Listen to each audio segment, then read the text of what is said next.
dia a todos. É um prazer estar aqui e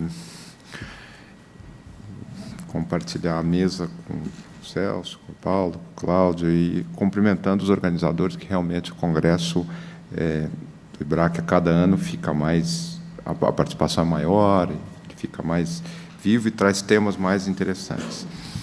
Esse tema em particular, e sobretudo tentando dar a ele uma perspectiva acadêmica, há tanto que falar, e os senhores, cada um tem a sua experiência prática vasta com contratos e a sua relação com o antitrust, é praticamente o dia a dia do advogado. A dificuldade é exatamente colocar isso num quadro teórico, ainda mais uma primeira palestra da manhã, num quadro teórico que não seja maçante, não lhes convide ainda mais ao sono. Então, eu pretendo exatamente pegar um pouco essa observação do Celso, que comparar de início a visão econômica tradicional do contrato, visão econômica, e mostrar o que a visão jurídica agrega, o que ela modifica sempre em matéria dos contratos aplicados ao funcionamento dos mercados, portanto, ao nosso tema aqui. E ver como, então, na primeira parte econômica, depois o que agrega a jurídica, e ver como esse contrato reaparece depois de agregado esse elemento jurídico. Bom, então, a visão econômica. Se notarem bem, se observarem bem, e aqui eu não falo de visão econômica marginal, eu falo de visão econômica predominante, várias das opiniões ou das visões que eu trarei aqui são, inclusive, de economistas consagrados com o Prêmio Nobel. O contrato é visto, muitas vezes, com muitas restrições. Então, eu vou lhes exemplificar com 3 características que a economia normalmente vê no contrato. Primeira delas, o contrato é um custo de transação. Na verdade, o custo de transação, como sabem, é algo que justifica, em teoria, para muitos economistas até hoje, a integração vertical. Então eu vou ter um custo de contratação tão grande, e que nos envolve também, viu? Advogados no meio. Esse custo de transação inclui a todos nós. Essa dificuldade toda de contratar, isso justifica que uma empresa se integre mais por um prazo mais longo com a outra, ou que ela se concentre. Isso tem sido a prática da maioria dos órgãos antitrust no mundo, baseado numa visão consagrada em economia, introduzida por Coase, Prêmio Nobel de Economia, dos custos de transação. Então, vejam, nessa primeira visão, nas relações verticais, o contrato é um custo. Ele é um problema. Ele é um problema a ponto de justificar integrações e concentrações. Uma segunda visão. E eu reconheço que eu escolho um pouco as visões para poder lhes dar esse panorama econômico. Não é sempre assim, mas ele é frequentemente traçado dessa forma. Uma segunda visão, a questão da eficiência. Bem, muitas vezes, a contratação, e aqui eu falo tanto da contratação, obviamente, tanto da contratação formal quanto da informal, da oral, nos mercados, ela é vista como uma fonte de ineficiência produtiva. No fundo, aquele ganho de eficiência produtiva que os senhores estão tão acostumados a ver nos gráficos de concentração, o ganho de eficiência produtiva é muito sobre a eliminação de contratos de trabalho, de contratos de fornecimento. Portanto, se na concentração, se na linha vertical ele é visto como um custo de transação, na linha horizontal ele é visto também de uma outra forma como um custo gerador de ineficiência produtiva, às vezes até ineficiência alocativa. E aí teria uma pleiade de microeconomistas também para justificar, ainda que não falem expressamente do contrato, é o resultado da análise. Então, custo de transação, ineficiência. Terceira possível visão, essa para mim é a mais interessante de todas. Muitas vezes, a dificuldade de contratar é decorrente de enormes assimetrias geradas pelos contratos, geradas externamente dentro dos contratos. A famosíssima tese das assimetrias de informação de Akerlof, talvez uma das teses, um dos artigos mais brilhantes que tenha sido escrito em matéria econômica, que mostra como certos mercados não podem existir porque a contratação acaba sendo impossível. Então, a história dos planos de saúde das pessoas de idade, coisas que nós todos já presenciamos, como é impossível contratar, porque, num primeiro momento,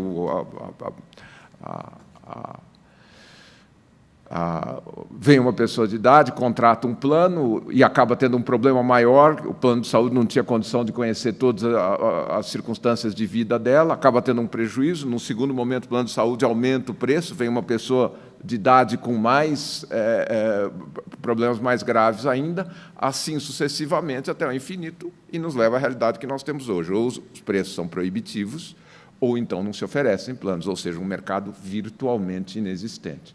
O que justificou nos Estados Unidos a implantação do Medicare, do plano público, do fornecimento público de saúde, que é até hoje indiscutível. Então, só para lhes mostrar, nessa terceira visão, a dificuldade de contratação ou o contrato é visto como um empecilho à própria existência do contrato, e, de fato, é, em muitos casos.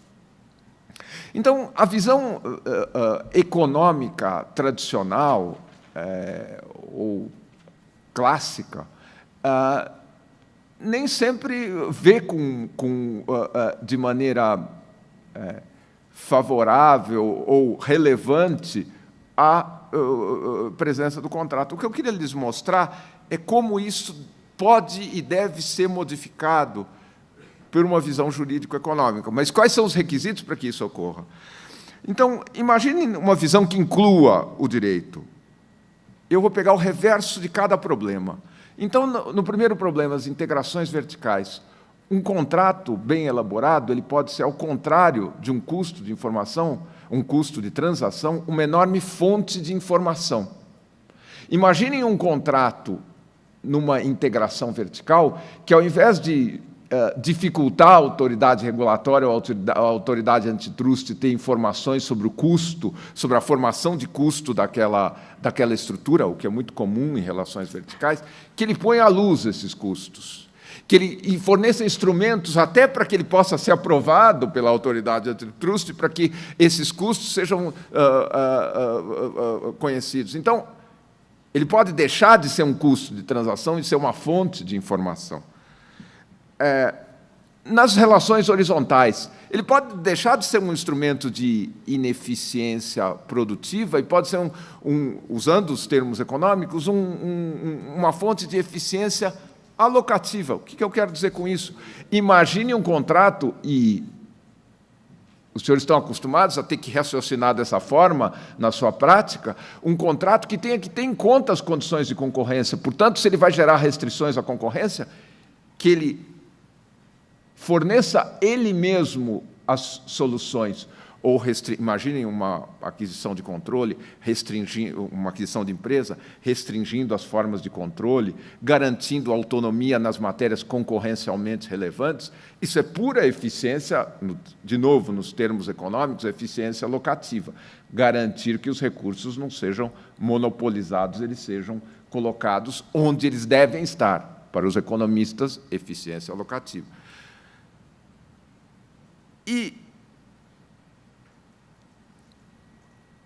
Então, na relação vertical, na relação horizontal e naquele próprio funcionamento dos mercados, o problema de Akerlof, o contrato pode ser, ou a possibilidade ou não de contratação, vista sobre o lado jurídico, ela pode ser um ótimo elemento para se identificar onde mercados devem existir ou não. Ou seja, o fechamento, ou não, a conclusão ou não de contratos pode ser um índice, e, na verdade, essa é a conclusão que deve ser tirada, é a conclusão que, na visão jurídica, deve ser tirada do artigo sobre as assimetrias de informação, do trabalho sobre as assimetrias de informação, é que o contrato é um ótimo índice de onde pode existir mercado ou não. Então, eu espero que tenham notado a diferença entre as duas visões. Para cada um dos problemas econômicos identificados no contrato, numa visão jurídica, a gente consegue identificar uma vantagem.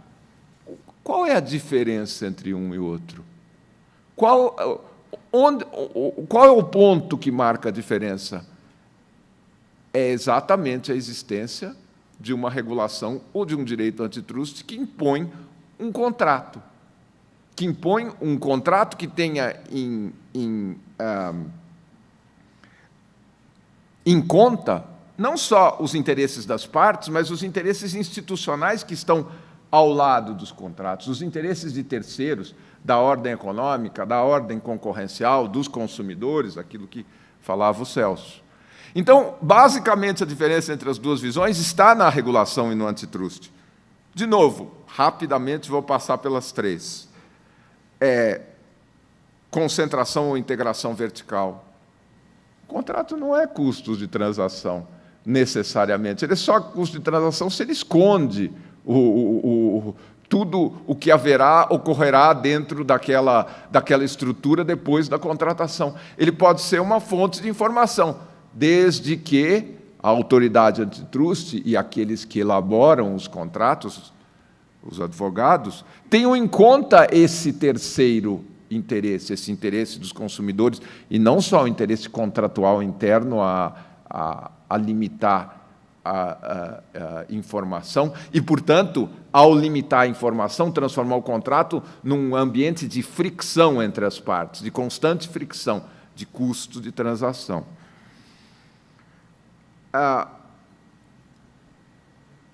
Na linha horizontal, ora é tanto o papel do antitruste. Imagine um antitruste, imagine o que ocorre hoje, um antitruste fortemente interventivo em matéria de cartéis.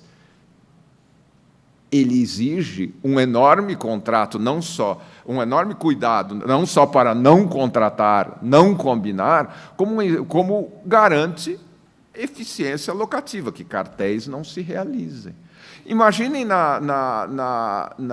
nas concentrações horizontais, limitações à aquisição de controle, cada vez mais operações de fusão e aquisição que têm em conta o interesse concorrencial. Aqui eu não vou poder adquirir, eu já vou ter que oferecer, vou ter que criar uma estrutura de independência para a nova empresa em matéria comercial, em matéria de investimentos, etc. E a regulação em matéria definindo que mercados podem existir ou não. Notem como a diferença entre as duas visões é o antitruste e a regulação, como o direito, então, nessa visão que procura aprofundar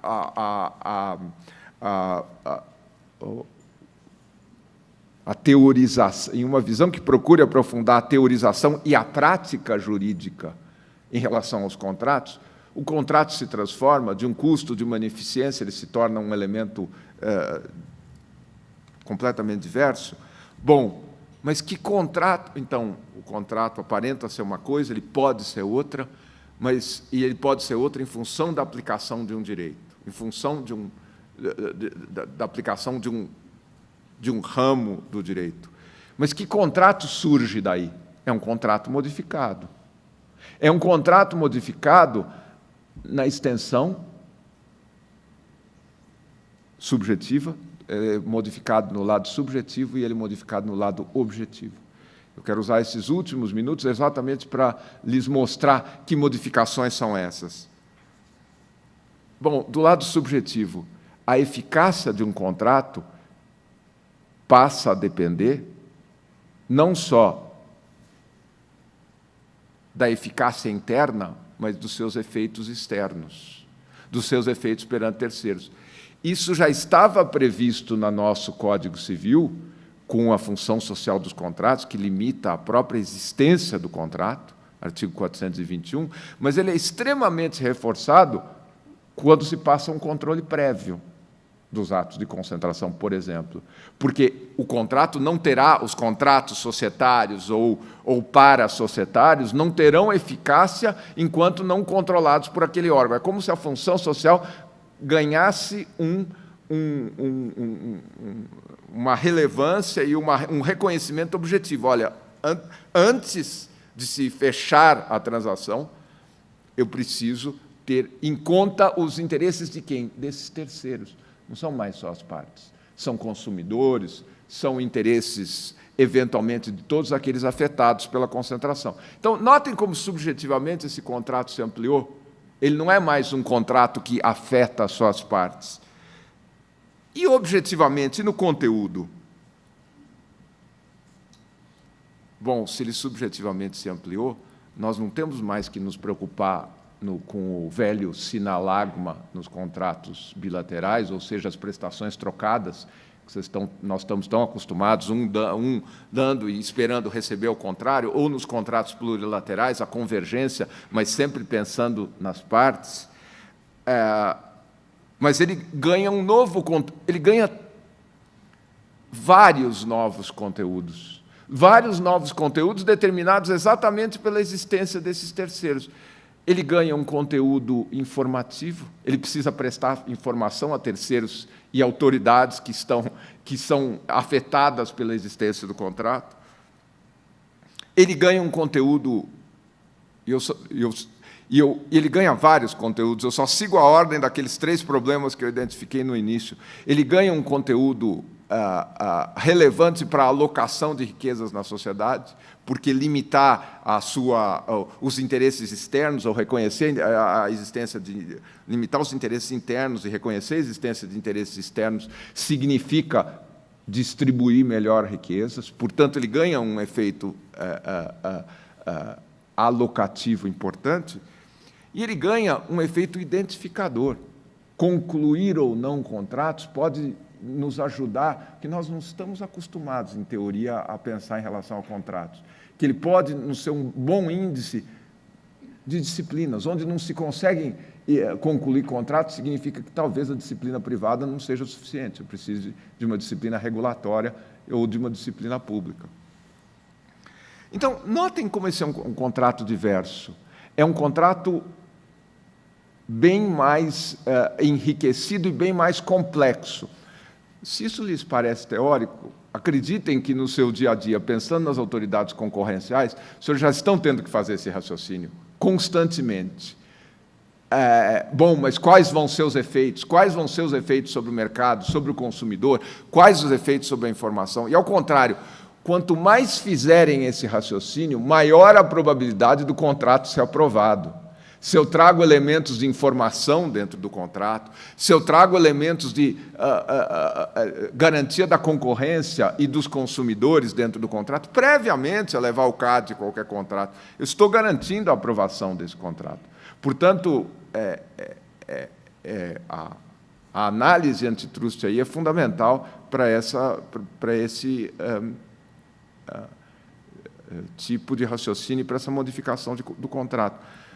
Mas isso me leva a uma conclusão importante, que é a seguinte: não é só o contrato que tem que sair modificado disso.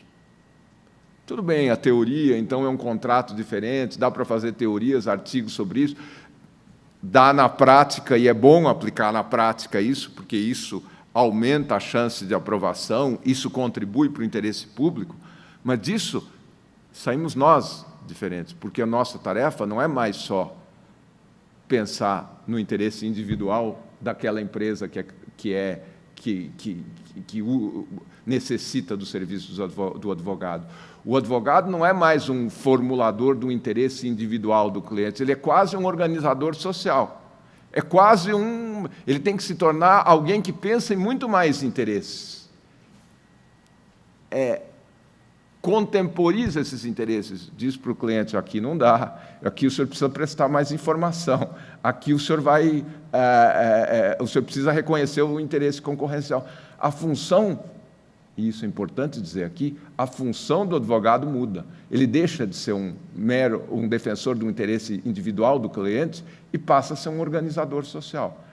Portanto, essa mudança do contrato implica e exige uma mudança da nossa forma de raciocinar em relação a ele. E o resultado, eu acho que é um trabalho muito mais rico, tanto teoricamente, quanto na prática, quanto para os interesses envolvidos, né? É isso. Obrigado.